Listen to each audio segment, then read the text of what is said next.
Mesdames, Messieurs, bonjour. Bonjour. Je suis Gilles Thomas, créateur et directeur d'OVNI dans l'Histoire TV et Gaëtan Bovy, directeur du réseau d'enquête ufologique belge, une association ufologique officielle qui étudie le phénomène OVNI en Wallonie et coproducteur de la web TV UFO Wallonia.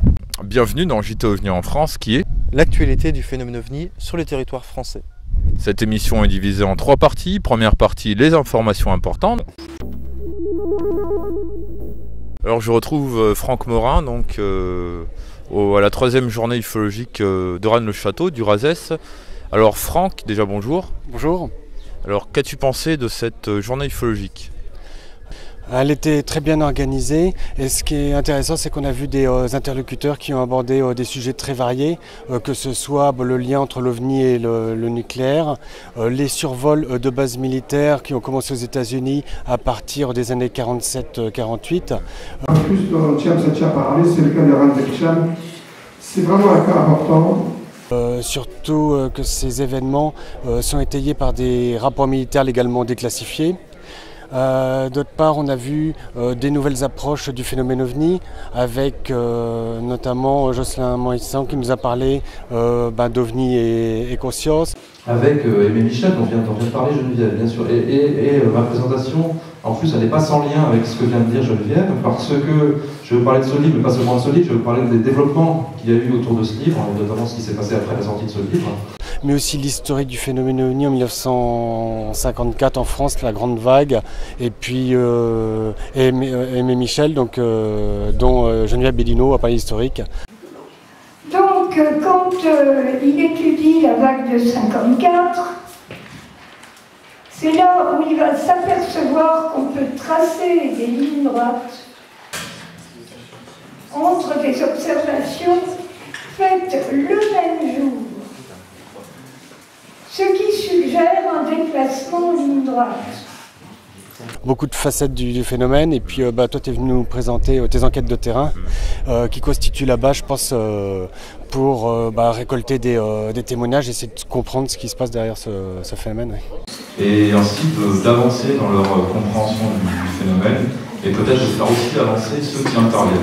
Donc moi je voudrais juste un mot, merci à vous d'être venus. Une très belle journée, bons intervenants, c'était super. Tu as sorti une nouvelle édition de ton livre, donc Les mystères du phénomène OVNI.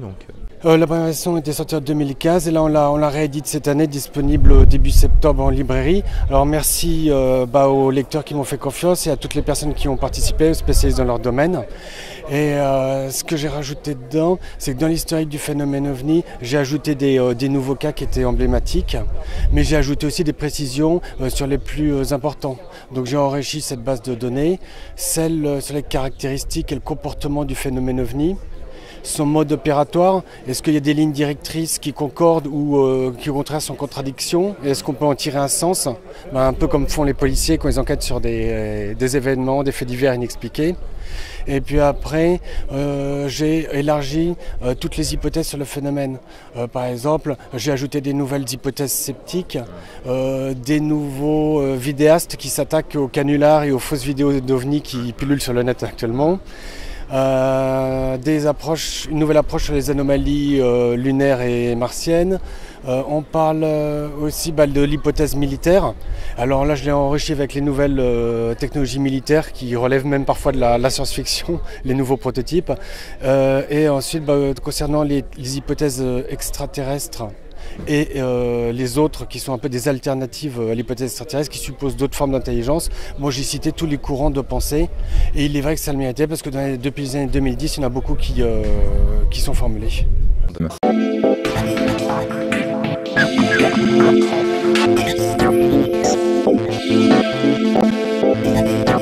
Bienvenue dans cette astuce du veilleur, je suis Gaëtan Bovy, directeur du réseau d'enquête ufologique belge et coproducteur de la web TV UFO Wallonia. Dans cette astuce du veilleur, je vais vous présenter un cas assez particulier qui est sujet à beaucoup de méprise, surtout en ufologie pour ceux notamment qui font des campagnes d'observation du ciel de nuit. Dans cette région de l'Aude, par exemple, où il y a beaucoup de zones montagneuses, eh bien cette méprise peut souvent arriver. Ici, je me trouve actuellement au Bougarache, et ici, de nombreuses personnes ont déjà pu apercevoir des lumières au sommet des collines. En montagne, Bien souvent, comme ici au Beau-Garage, il y a des gens qui font du camping sauvage. Et donc, il n'est pas rare de voir ces gens faire du feu de camp. Comme celui qui est derrière moi, qui date de je ne sais pas quand. Donc, que se passe-t-il? Eh bien, c'est que les personnes, notamment, par exemple, qui sont dans le village plus bas, donc dans la vallée, eh bien, peuvent voir des lumières, pour eux, dans le ciel, des lumières oranges, qui font assez diffuses, etc., ou très lumineuses. Et en fait, de quoi il s'agit? C'est simplement des feux de camp. C'est un peu la même chose qu'avec les méprises de voitures, par exemple. Quand vous avez des routes sinueuses en montagne, et qu'il y a des forêts, etc., des voitures qui sont en pleine montagne, vous ne voyez pas le lampadaire, vous ne savez pas qu'il y a une route, et bien pareil, vous pouvez avoir des lumières dans les montagnes, et en fait simplement ce soit des voitures, des feux de camp ou autre chose. On le rappelle souvent dans différentes vidéos, dans nos astuces de veilleur aussi, c'est pour ça que nous conseillons de vérifier l'environnement qui vous entoure. Surtout, voilà, si vous savez qu'il se passe des choses dans votre région, etc., ou que vous avez l'envie d'observer le ciel, eh bien, veillez bien à surveiller l'environnement autour de vous, regardez la ligne d'horizon, etc., etc., pour éviter ce genre de méprise, donc comme les feux de camp, les phares de voiture en montagne, etc., etc. N'oubliez pas non plus qu'il y a des randonneurs aussi la nuit, sur les petits chemins, en pleine forêt, etc., en montagne, ça peut arriver, voilà, ils ont des lampes de poche, ce genre de choses, et donc là aussi, vous avez des méprises. On a une méprise de ce genre en exemple, c'est que un jour, on nous a signalé une observation où la personne décrivait deux points jaunes orangés qui semblaient descendre à la verticale, et puis ensuite elle s'en allait vers la droite et disparaître. Donc c'était en discontinu. On la voyait avancer, puis ça disparaissait, ou alors on disait que c'était un peu diffus, que ça grouillait un peu l'intérieur de ce phénomène, et puis ça continuait. Et en fait simplement c'était la colline, c'était sur une colline, c'était une carrière, et en fait c'était simplement un camion qui redescendait la carrière. Et alors avec les arbres, eh bien ça disparaissait, puis réapparaissait, etc. Donc voilà, donc c'est des méprises, ça arrive à tout le monde, il ne faut pas s'inquiéter si on a fait ce genre de méprise. Même si vous avez signalé une observation à une association quelconque ou un enquêteur indépendant, qui lui trouve cette explication, vous n'avez pas à rougir, ça peut arriver à tout le monde, puisque évidemment, comme ici dans l'Aude, comme je l'ai dit, c'est très montagneux, il y a beaucoup de zones sauvages, on peut dire, donc ça peut arriver à tout le monde de faire une méprise avec des randonneurs, un feu de camp, une voiture en montagne, etc. Et donc voilà, tout ça pour dire que, comme je vous le dis souvent, soyez très prudents parce que bien souvent nous voyons des choses qui ne sont pas forcément ce qu'on nous croit être, comme ici avec les feux de camp, on pense que ce sont des ovnis à l'horizon et en fait non, c'est simplement des campeurs qui prennent du bon temps. Deuxième partie. L'actualité du phénomène ovni en France. Bonjour à tous, je suis Rémi Fauchereau, reporter ODH TV. Je vais vous parler d'une observation qui a eu lieu en mars-avril 2016 dans l'Yonne, dont voici les faits qui vont vous être relatés. D'après la témoin, je roulais dans Brion direction La Fourchotte. 500 mètres environ après la sortie de Brion, j'aperçus dans le ciel quelque chose de gros, à moitié caché par les nuages avec une forme que je ne connaissais pas. Quelque chose qui ne bougeait pas. J'arrête, espérant la voir de plus près. Il y a eu un bref moment où je l'ai plus vue, car je devais contourner des arbres qui m'empêchaient de la voir. J'étais seul sur la route, personne dans la nature. Après avoir contourné les arbres, je l'ai vu à gauche de la route, énorme. Il était stationnaire, ne cherchait pas à se cacher. J'ai ralenti, je n'ai cessé de le regarder. Pas de fumée, pas de lumière. Je l'ai regardé jusqu'à ce qu'un tournant m'empêche de le voir. Je ne me suis pas arrêté, j'ai continué mon chemin. Le lieu, c'était entre La Fourchotte et Brion, au-dessus de La Roche-Migène, des petits villages qui se trouvent au-dessus de La Roche-Migène dans le département de l'Yonne. Le ciel était beau, l'observation a duré 1 minute, pas plus d'1 minute. Alors elle m'a dit que c'était à peu près la moitié, en taille, la moitié du village de La Fourchotte. Alors sur une carte au 25 millième, on prend le village de La Fourchotte, en sachant qu'un centimètre ça fait 250 mètres. Alors si ça fait la moitié du village de La Fourchotte, le village de La Fourchotte fait à peu près presque 2 cm, alors ça fait presque du 250 mètres de diamètre. À Villeneuve-sur-Yonne, un témoin m'a contacté par 2 fois de suite en l'espace d'1 semaine pour 2 cas ovnis qui ont eu lieu à Villeneuve-sur-Yonne. Villeneuve-sur-Yonne, c'est après Joigny en montant de direction Sens. Donc, la première fois, à 4h38, le 18/7/2016, il a vu une boule dans le ciel, grosse comme un ballon de handball, à peu près, ou de football. Mais elle l'a pas éclairé par un faisceau lumineux. Et ça, c'était la première observation. Une semaine après, il a vu exactement au même endroit, c'est-à-dire vers le Lidl de Villeneuve-sur-Yonne. Il était en vélo, C'était le 27 juillet 2016, à 4h40. La première, c'était 4h38, et là, c'était 4h40. Il a vu une boule, il avait la même boule, même taille, avec un faisceau lumineux qui l'a éclairé, comme par exemple un spot d'hélicoptère, de gendarmerie ou choses comme ça, mais il n'y avait pas de bruit, il n'entendait pas de bruit, c'était assez bas sur l'horizon. Donc ça l'a pris dans la boule, l'a éclairé comme un faisceau, et l'a pris dans un faisceau lumineux conique. Et puis il était en vélo et il a eu très peur. Quand il arrivait à Véron sur son lieu de travail, il était tout tremblant. Il en a parlé à tout le monde. Et c'était une boule qui était grosse comme un ballon de foot à peu près, et un faisceau qui l'a éclairé, alors qu'il était en vélo sur la route. Il allait donc de Villeneuve-sur-Yonne en direction de Véron. Il était sur la Nationale 6 à peu près, à la hauteur de Lidl, à peu près. Lidl, c'est à la sortie de Villeneuve-sur-Yonne. Pas loin de la gendarmerie, d'ailleurs, de Villeneuve-sur-Yonne. Donc, dans les deux cas, ça s'est passé au même endroit, quasiment à la même heure, et c'est à peu près le même phénomène qui s'est produit, sauf que dans un cas, il y avait un faisceau lumineux, et dans l'autre cas, il n'y avait pas de faisceau lumineux. Dans le deuxième cas, le plus récent, il y a eu un faisceau lumineux. Dans le premier cas, il n'y a pas eu de faisceau lumineux. Oui, donc si vous avez observé des phénomènes curieux dans le département de l'Yonne, ou même ailleurs, puisque je transmets mes observations aux différentes structures ufologiques qu'il y a dans les autres départements ou autres régions, avec l'accord du témoin, bien sûr, vous pouvez me contacter à Rémi Fauchereau, Rémi avec un Y, Rémi Fauchereau en un seul mot, @yahoo.fr. Fauchereau, ça s'écrit F-A-U-C-H-E-R-E-A-U. Je suis actuellement à Carcassonne, où avec Gilles, je vais vous présenter la troisième étude consacrée aux observations d'OVNI dans le département de l'Aude. Le phénomène OVNI dans le département de l'Aude est essentiellement constitué de rencontres rapprochées du premier type, c'est-à-dire observation d'un objet lointain, en blanc sur la carte. Il y a eu quelques rencontres rapprochées du deuxième type, c'est-à-dire observation d'un objet au sol avec oui ou non des traces sur le sol, en jaune sur la carte. Des rencontres rapprochées du troisième type, c'est-à-dire observation d'un objet au sol ou non avec la présence d'une ou de plusieurs entités, en vert sur la carte. Des observations de lueurs qui semblent suivre la côte ou voler parallèlement au littoral, en rose sur la carte.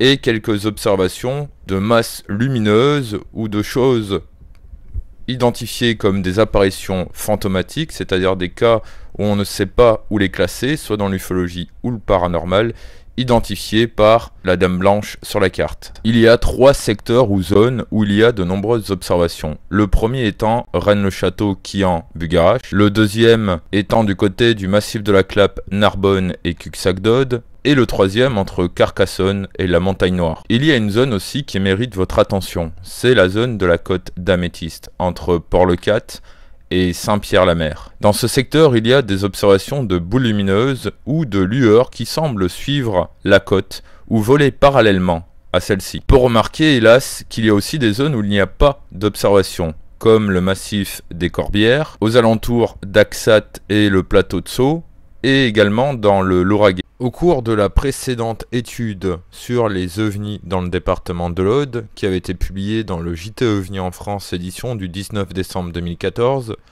je vous avais partagé une étude complète du phénomène OVNI dans ce département. Pour cette troisième étude du phénomène OVNI dans le département de l'Aude, je vais vous partager les différentes observations dans le secteur de Quillan, Rennes-le-Château, Bugarach, et également un petit retour dans le secteur du massif de la Clappe avec l'affaire des scooters volants du 12 décembre 1987. S'en suivra ensuite, en troisième partie, une conclusion qui est en fait un préquel à la saison 7 des reportages d'ODH TV, c'est-à-dire l'étude géo-ufologique phase 2. Eh bien, je vous retrouve actuellement au-dessus de la ville de Quillan, là où il y a eu des observations de rencontres rapprochées du premier type, cigare et lueur entourées d'un halo rouge. Dans ce secteur, il y a d'ailleurs de nombreuses observations, du côté d'Esperazza aussi, de Nébias. Le secteur compris entre Bugarache, Quillan, Cuisa, Rennes-le-Château est une zone où il y a eu de nombreuses observations d'OVNI. Ces observations vont de la simple observation de lueurs ou de boules lumineuses au disque volant, triangle volant, rectangle lumineux et rencontre rapprochée du deuxième type, ainsi qu'observation d'une masse qui a été identifiée comme étant une apparition fantomatique ou une apparition de quelque chose dont on ne sait pas où classer cette observation. Le secteur est assez troublant.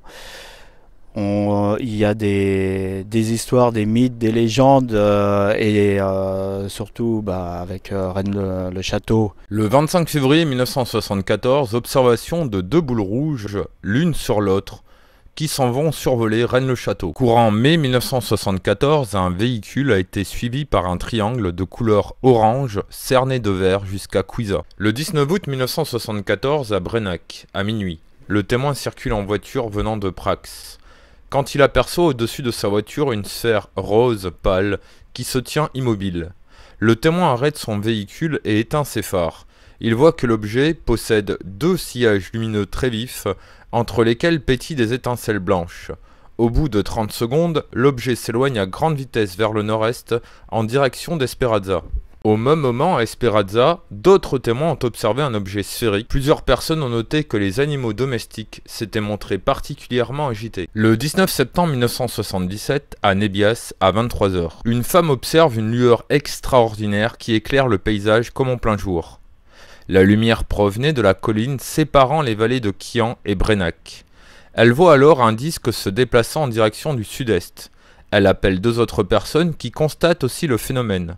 Ce dernier prend la forme d'un cigare en franchissant la cuvette de Quillan et disparaît derrière la montagne en direction de Kerbajou. Et oui, après une ascension assez difficile, enfin du moins pour une première fois pour moi, eh bien nous sommes au sommet du Bugarache. Et oui, donc un lieu très commenté, plein de mythes, légendes, tout ce qu'on veut. Gilles, toi tu connais bien le lieu parce que tu es déjà monté plusieurs fois. Tu as vécu des choses plusieurs fois. Peux-tu nous expliquer un peu ce qu'est déjà le Bugarache par rapport à son environnement, mais aussi par rapport à ce qu'on y raconte? Le Bugarache, d'un point de vue géologique, c'est un sol karstique. Donc il y a une faille qui fait donc le tour du Bugarache. Ça fait un peu comme un phare à cheval quand on le voit sur les cartes géologiques. Alors, je trouve que c'est un lieu magnifique, magique. On y raconte beaucoup d'histoires. À mon avis, il y a beaucoup de choses inventées. Mais, comme partout, bien sûr, il y a du réel. Donc, il s'est passé certainement des choses. Après, niveau observation d'OVNI, le problème, c'est qu'il y a eu ce 21 décembre 2012. Avant cette date, qui a un peu foutu en l'air l'ufologie locale, finalement, il y avait des chercheurs autour du Bugarache. Il y avait des veilleurs du côté de Rennes-le-Château. Le Bugarache était connu comme un lieu où il n'y a pas beaucoup de pollution lumineuse. Et donc, pas beaucoup de pollution lumineuse, on voit beaucoup plus le ciel étoilé. Je pense que c'est un secteur qui est toujours aussi intéressant. On y était venu en 2003 parce qu'on avait déjà entendu parler de ce mont rocheux où il se passait pas mal de choses. Le 5 novembre 1990 à 18h59 à Sougraigne, observation pendant 5 minutes. Un témoin a observé un engin immense, plus grand qu'un avion, très lent. Le témoin n'a vu que ces lumières partant vers Perpignan. Le 29 mai 1992 à 22h45, du côté de la Vialas, observation d'une boule blanche se déplaçant en est, nord-est, ouest, sud-ouest. Donc ici il y a une faille géologique qui passe juste en dessous. Et le 21 juin 2009, j'étais en veillée en bas, à côté du village de Bugarache, avec Christophe Albiero du forum Les Mystères des OVNI. Et on a observé une lueur qui semblait être au-dessus d'ici, là. Mais ce qu'il faut savoir, c'est qu'au début, on pensait que c'était des campeurs. Parce que là, il y a les campeurs, c'est le camp de base des campeurs. Et on pensait que c'était le feu. Et puis au jumelle, on voit la lumière, elle est au-dessus de la montagne. Enfin, qu'est-ce que c'est ça? Et après, on l'a plus vu. Jusqu'à quelques minutes, on voit une lumière qui sort et qui semble suivre cette faille. C'est pour ça que c'est marrant. C'est pour ça que je me suis dit après, en regardant la faille sur la carte, et si c'était une lueur tectonique plutôt. Quand on arrive sur le parking, juste au pied du bug, on s'aperçoit qu'il y a énormément de personnes qui voient des lumières. Donc nous, on n'en a pas vu pendant 5 jours qu'on était là. Mais non, c'est une région mystérieuse. On a quand même rencontré des gens très intéressants qui ont fait des observations et qui ont profité de notre présence pour pouvoir en parler, communiquer de leurs observations. Donc c'était extrêmement intéressant. Certes, il y a eu des phénomènes dits, on ne sait pas si c'est paranormal ou si c'est peut-être des phénomènes sismiques. Le 16 janvier 1990, il y a eu une observation qui a été interprétée différemment selon les témoins. D'une part, il a été observé une apparition dite fantomatique au-dessus du pic de Bugarache. D'autres témoins ont observé la même chose, mais en identifiant cela à une immense masse lumineuse en déplacement vers l'est du pic de Bugarache et partant du côté de Saint-Louis ou col de Saint-Louis. Il est à signaler que dans ce secteur, il y a une faille géologique qui est assez importante. Hélas, par manque de précision, on ne peut pas savoir si cela est lié à cette faille et si c'est donc un phénomène sismique ou tectonique. Alors Gaëtan, toi qui es en visite dans le secteur, qu'est-ce que tu penses de ce secteur? C'est dommage qu'il n'y a pas plus de veilleurs, d'enquêteurs pour couvrir tous ces terrains, parce que au fil des jours, je découvre que c'est des zones qui sont immenses, hein, il y a beaucoup de choses à explorer, donc il faut vraiment essayer de... Je pense qu'il y a un truc à faire ici, c'est vraiment d'amener des gens sur le terrain, essayer de créer quelque chose, parce que c'est vrai, comme je dis, c'est des territoires immenses, et puis il s'est certainement passé plein de choses. Maintenant, comme j'ai dit, les cas sont assez éloignés l'un de l'autre, mais je suis sûr que c'est juste à cause qu'il n'y a pas d'ufologue localement assez. Du coup, on n'a pas assez d'observations recensées, alors que je suis certain que quand je vois tous les petits villages comme ça, les zones montagneuses, etc., c'est certain qu'il y a eu d'autres observations. Je vous retrouve à présent à côté de l'abbaye de Foncalvi, lieu de veillée d'une ancienne association qui s'appelait Tossetti. Ce secteur ici est un endroit, on va dire, sensible, ufologiquement parlant. Il y a eu de nombreuses affaires, allant de la rencontre rapprochée du premier type, de la simple lueur, à, ici, une rencontre rapprochée du 6e type, c'est-à-dire quelqu'un s'est fait, pas attaquer, mais il y a eu une blessure causée directement ou indirectement par un ovni. Il y a aussi une rencontre rapprochée du 3e type du côté de l'usine de transformation d'uranium. Le 12 décembre 1987, au nord de Narbonne, un témoin dit avoir rencontré, à l'abri de la pluie, dans les ruines d'une maison, un groupe de 6 personnages étranges avec lesquels il a échangé quelques mots. Ces personnages avaient une taille estimée de 1 mètre à 1 mètre 50. Ils parlaient un français approximatif. Ces personnages rapportent venir d'une autre planète, et l'un d'entre eux dessine au sol 2 signes qu'il traduit pour le témoin. Ils monteront ensuite sur des engins sans roues ressemblant à des traîneaux ou à des scooters. Le témoin entendra un bruit ressemblant à des ultrasons lors du départ des engins. Le témoin retourne sur place avec sa fille 2 heures après son observation et trouve des traces rondes au sol à la place des pieds des personnages. La gendarmerie, lors de l'enquête, ne trouvera aucune trace au sol et aucun autre témoignage ne sera recueilli. Ce cas a été classé PAN-C sur le site du GEPAN. Cette rencontre rapprochée du 3e type s'est déroulée dans une zone ou un secteur intéressant pour l'étude géo-ufologique. Car il y a tout d'abord, juste à côté, l'usine de transformation d'uranium. C'est-à-dire que lorsque l'uranium provient des mines, il est envoyé là pour être transformé en combustible et ensuite il est envoyé aux centrales nucléaires. La zone est en rouge sur la carte. La zone en bleu est aussi intéressante puisque c'est une zone datant du Jurassique oxfordien. C'est un oppidum karstique et sur cet oppidum, il y a eu par le passé, et on peut voir des ruines, des restes romains. Donc ici on est dans un secteur très intéressant à étudier pour l'étude géo-ufologique, puisque la mer n'est pas très loin. Nous avons donc la côte d'Améthyste, où il y a aussi énormément d'observations au large de cette côte, des lueurs qui semblent voler parallèlement à la côte. Il y a donc des apparitions de cigares volants du côté de Vinassan et l'autoroute, une RR3 à côté d'une usine de transformation d'uranium, une base militaire dans le massif de la Clappe. Dans le département de l'Aude, il y a eu de nombreuses observations au-dessus de routes ou d'autoroutes, comme l'A61, où en octobre 2002, du côté de Lézignan-les-Corbières, il y a eu l'apparition d'un triangle volant. En juillet 2010, il y a eu un triangle volant observé non loin de l'aire des Corbières entre Lézignan et Carcassonne. Mais lorsque vous parlez d'axe de communication, finalement, vous étudiez surtout là où est le témoin, et pas forcément là où est le phénomène observé. Mais revenons à l'affaire du 19 août 1974 qui s'est déroulée dans le Razès. Il y a eu plusieurs témoins situés dans des villes différentes. Le premier témoin, situé entre Prax et Brennac, observe un objet sphérique de couleur rose pâle qui émettait des étincelles.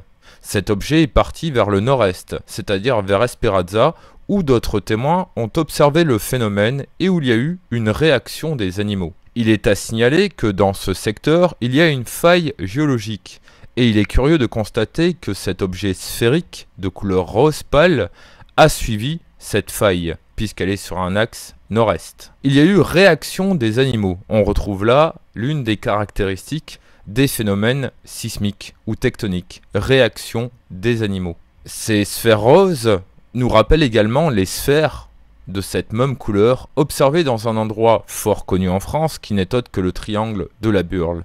Mais ceci est un autre sujet, nous aborderons cela au cours des épisodes en question dans l'étude géo-ufologique. Mais demandons à Gaëtan du RUB, Réseau d'enquête ufologique belge ASBL et co-directeur de la web TV UFO Wallonia, qui était en visite dans le département de l'Aude pendant une semaine, qu'est-ce qu'il pense de toutes ces observations et de l'ufologie locale? De même s'il n'y a pas d'association locale, etc., pour couvrir toutes les parties du territoire, au moins essayer de faire des recherches par secteur. Donc pourquoi pas voilà, se définir des secteurs et je sais pas moi, pendant plusieurs années on se fixe un secteur et puis on change et ainsi de suite. Ça permet vraiment de cadrer la zone, parce que là je dis, hein, quand je vois les décors, etc., il y a plein de choses, que ce soit au niveau scientifique à étudier, géologique, etc. C'est vraiment très riche, donc je crois qu'ils ont un certain cadeau là, qu'ils ont là sous la main pour étudier le phénomène OVNI, et puis donc voilà, je crois qu'ils ont plein d'éléments intéressants et qu'il faut explorer, étudier, etc. Donc je trouve que c'est un peu dommage que voilà, il n'y a pas plus de gens actifs dans ce secteur.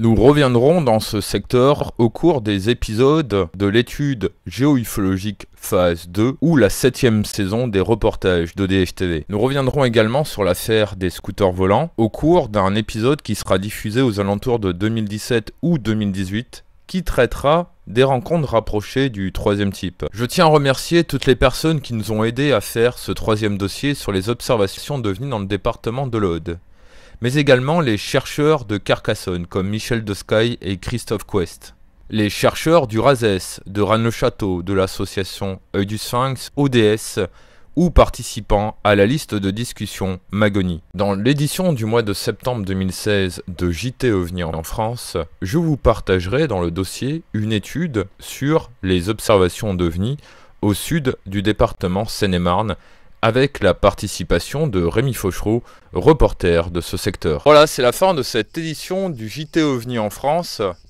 Je vous remercie de nous avoir suivis.